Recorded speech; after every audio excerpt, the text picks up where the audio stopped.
الإسلام يحرص على الامرأة أن حتى هذه المشاكل لا تطلع. لذلك شو تقول له آسيا؟ تقول له إلهي ابني لي عندك بيتا. ليش؟ لأن طلعني من بيت الستر فأنت استرني عندك وين؟ بالجنة، مو بيت اللي هذا يكون مزخرف بالذهب وغيره.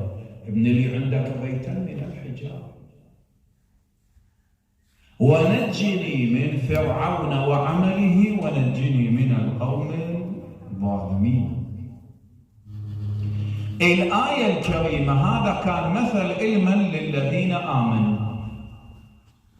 نفس السورة بها مثل علما، قال وضرب الله مثلا للذين كفروا امرأة نوح وامرأة لوط كانتا تحت عبدين من عبادنا فخانتاهما. شنو الخيانة؟ احنا الشيعة نعتقد ان ما عندنا امرأة طلعت شنو هو من العفة والعياذ بالله.